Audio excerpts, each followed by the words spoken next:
परवाह देश की में आज बात ट्रंप पुतिन के उस मुलाकात की करेंगे जिसने यूरोपीय देशों की चिंताएं बढ़ा दी हैं।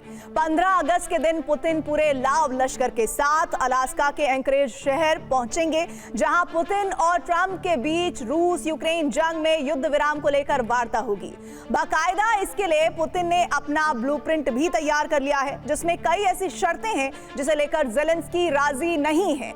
हालांकि खुद ट्रंप भी कह चुके हैं कि पुतिन के साथ वार्ता में सब ठीक भी हो सकता है और बिगड़ भी सकता है, यानी या तो युद्ध विराम होगा या फिर जंग भड़केगी। ऐसे में सवाल ये कि अगर बात नहीं बनी तो क्या होगा? क्या जंग और भीषण होगी या ये जंग यूरोपीय देशों तक पहुंच जाएगी? लेकिन इस बातचीत का नतीजा चाहे कुछ भी हो, जानकारों का मानना है कि दोनों स्थिति में विजेता पुतिन ही होंगे। आखिर ऐसा क्यों कहा जा रहा है और क्या है पुतिन का वो विजयी ब्लूप्रिंट?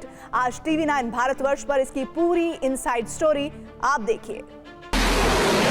24 फरवरी 2022 को रूस यूक्रेन के बीच जंग शुरू हुई तो लगा कि महज चंद दिनों में पुतिन की सेना यूक्रेन को घुटनों पर ला दी।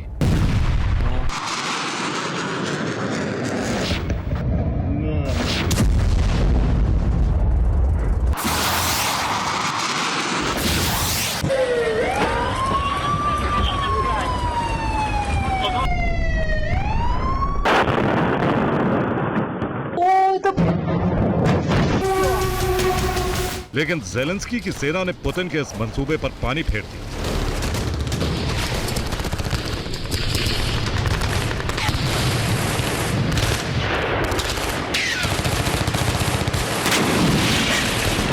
आज इस जंग को 3 साल से ज्यादा का वक्त बीत चुका है, लेकिन जंग रुकने की बजाय और भी भीषण होती चली जा रही है।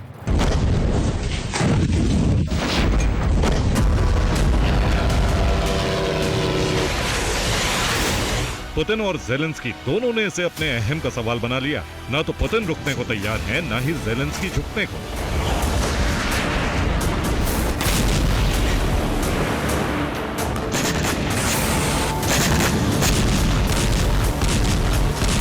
लेकिन अब अलास्का के एंकरेज शहर पर पूरी दुनिया की निगाहें टिकी, क्योंकि ये शहर गवाह बनने वाला है उस ऐतिहासिक मुलाकात का जहां दुनिया के दो सबसे ताकतवर मुल्क अमेरिका और रूस के सर्वे सर्वा रूस यूक्रेन जंग का हाल तलाशेंगे।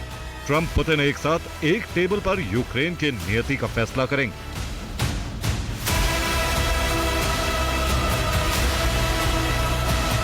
लेकिन वार्ता जिस विषय पर होनी है, जिस देश के भविष्य का फैसला ट्रंप और पुतिन समझौते की मेज पर करने वाले हैं, उस देश का प्रतिनिधि इस वार्ता में नहीं होगा। तो क्या ज़ेलेंस्की के बिना यूक्रेन का भविष्य तय होगा? क्या ट्रंप पुतिन का फैसला ज़ेलेंस्की मानेंगे? और क्या यूरोप ट्रंप पुतिन के फैसले से सहमत होगा? कूटनीति के मोर्चे पर ये ऐसे सवाल हैं जिनका जवाब अभी किसी के पास नहीं है, क्योंकि ज़ेलेंस्की साफ कर चुके हैं कि उनके बिना इस बैठक का कोई मतलब नहीं और यूक्रेन अपनी जमीन रूस को किसी भी कीमत पर नहीं देगा। Вони важливі на рівні лідерів, але говорити про Україну без України неможливо і ніхто це не прийме. Тому розмова президента Сполучених Штатів і Путіна безумовно може бути важливою для їх двостороннього треку, але нічого про Україну без нас вони прийняти не можуть. І я дуже вірю і надіюсь, що президент Сполучених Штатів це розуміє і усвідомлює. लेकिन ट्रंप पुतिन की मुलाकात से एक बात तो साफ है कि रूस यूक्रेन जंग को लेकर कोई ना कोई फैसला पुतिन जरूर करेंगे।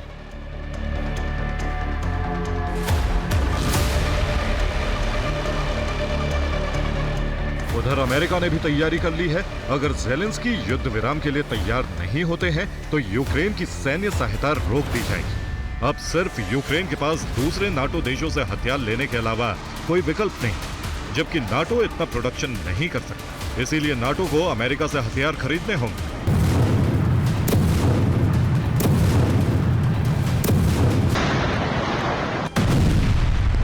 ऐसी अटकलें लगाई जा रही हैं कि दोनों नेता तथाकथित शांति के लिए भूमि समझौते पर सहमत हो सकते हैं, जिसके तहत यूक्रेन को लड़ाई समाप्त करने के बदले में उन इलाकों को रूस को सौंपना होगा जिस पर रूस ने कब्जा किया है, जिसका इशारा ट्रंप भी कर चुके हैं।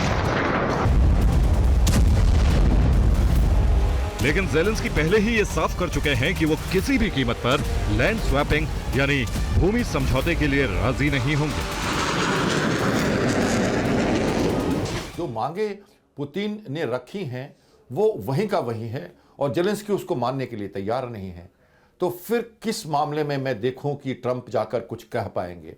वैसे भी ये एक तरह से रूटीन मीटिंग में मान रहा हूं। फिर से जब वो जा रहे हैं अलास्का में और पुतिन के साथ डायरेक्ट बात करेंगे, पहले वो फ़ोन पे बात कर चुके हैं कई बार, 1 घंटे 2 घंटे, और उन्होंने कहा है कि उन्हें लड़ लेने दो, हमारी बात अच्छे से मानता है रूस, लेकिन उसके बाद कुछ होता नहीं है।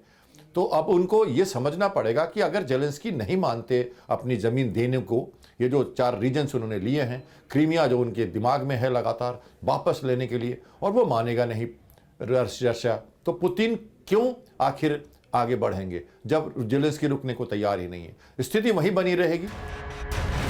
लेकिन सवाल ये उठता है कि अगर ट्रंप पुतिन के बीच होने वाली वार्ता में बात बन जाती है तो फिर पुतिन की शर्तें क्या होंगी। पुतिन का मानना है कि डोनेस्क, लुहांस्क समेत पूर्वी यूक्रेन के हिस्से रूस की ऐतिहासिक और सांस्कृतिक धरोहर है, जिन्हें वो रूस के प्रभाव क्षेत्र में देखना चाहते हैं। पुतिन की पहली शर्त होगी यूक्रेन के कम से कम 4 प्रमुख क्षेत्रों डोनेस्क, लुहांस्क, खेरसोन और ज़ेपोरिज़िया पर रूस का कब्जा। इसके बदले में रूसी सेना सूमी, निप्रोपेट्रोवस्क और खार्किव से हट जाएगी। इन क्षेत्रों के अलावा बाकी जगहों पर रूसी सेना मौजूद रहेगी। यूक्रेन को नाटो से दूर रहने का वचन देना होगा। यूक्रेन को फौज और हथियार घटाने होंगे। यूक्रेन को संविधान में संशोधन करने होंगे ताकि संघीय ढांचे में रूस के मुताबिक सुधार हो सके। यूक्रेन शर्तों पर सहमत नहीं होता तो ट्रंप को हथियार सप्लाई रोकनी होगी। रूस को लगता है कि अगर नेटो के विस्तार के चलते यूक्रेन पश्चिम से जुड़ता है तो उसकी सीमा असुरक्षित हो जाएगी। डोनबास, खेरसोन और ज़ेपोरिज़िया को ले लेने से उसकी सीमा सुरक्षा की जो बेल्ट है वो मजबूत हो जाएगी और नेटो का प्रभाव इस क्षेत्र में कम हो जाएगा। शीत युद्ध के दौरान नाटो को सोवियत संघ के विस्तारवाद को रोकने के लिए बनाया गया। 1991 में सोवियत संघ के विघटन के बाद रूस को उम्मीद थी कि नाटो का विस्तार नहीं होगा। हालांकि नाटो ने धीरे धीरे पूर्वी यूरोप के उन देशों को शामिल करना शुरू कर दिया जो पहले सोवियत संघ के प्रभाव क्षेत्र में थे। रूस को नाटो के विस्तार से अपनी सुरक्षा को लेकर गंभीर चिंताएं, और यही चिंता रूस यूक्रेन संघर्ष का एक महत्वपूर्ण कारण है।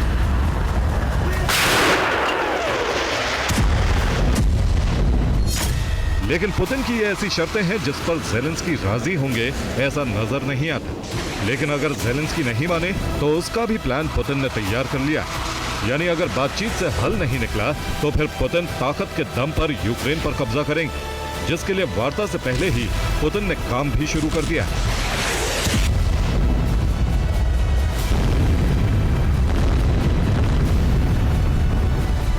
रूसी सेना ने पूर्वी यूक्रेन में ग्राउंड ऑपरेशन का दायरा और सैनिक बढ़ा दिए।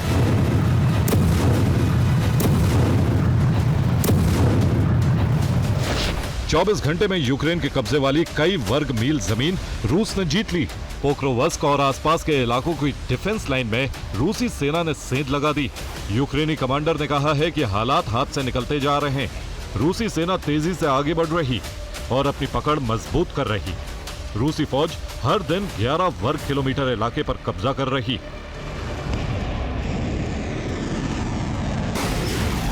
पुतिन का प्लान है कि बैठक होने तक वो डोनबास पर पूरी तरह कब्जा कर ले। वो चाहते हैं कि अगले 48 घंटे में यूक्रेन का 40% हिस्सा रूस के नियंत्रण में हो।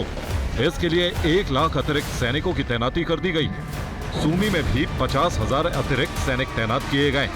पिछले 24 घंटे में यूक्रेनी सेना पर लगातार भीषण हमले हुए। क्रूज मिसाइल का परीक्षण करके अभी आज ही रशिया ने फिर से मसल फ्लेक्सिंग की है।